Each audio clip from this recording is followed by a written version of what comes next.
رسول اللہ صلی اللہ علیہ وآلہ وسلم نزول قرآن کے وقت بہت سختی محسوس فرمایا کرتے تھے، اور اس کی علامتوں میں سے ایک یہ تھی کہ یاد کرنے کے لیے آپ اپنے ہونٹوں کو ہلاتے تھے۔ ابن عباس رضی اللہ تعالیٰ عنہ نے کہا، میں اپنے ہونٹوں کو ہلاتا ہوں جس طرح آپ ہلاتے تھے۔ سعید کہتے ہیں، میں بھی اپنے ہونٹ ہلاتا ہوں جس طرح ابن عباس رضی اللہ تعالیٰ عنہ کو میں نے ہلاتے دیکھا۔ پھر انہوں نے اپنے ہونٹ ہلائے۔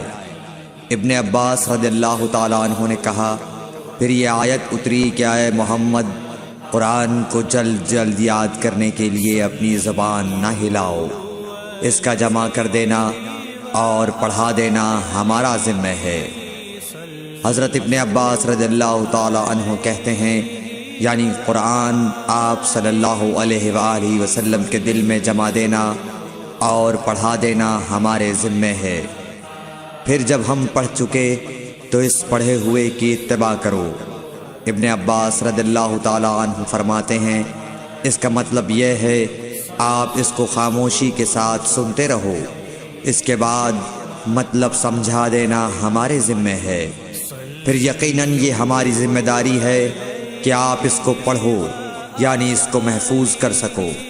چنانچہ اس کے بعد جب آپ کے پاس حضرت جبرائیل علیہ السلام وحی لے کر آتے تو آپ توجہ سے سنتے، جب وہ چلے جاتے تو رسول اللہ صلی اللہ علیہ وسلم اس وحی کو اس طرح پڑھتے جس طرح حضرت جبرائیل علیہ السلام نے اسے پڑھا تھا۔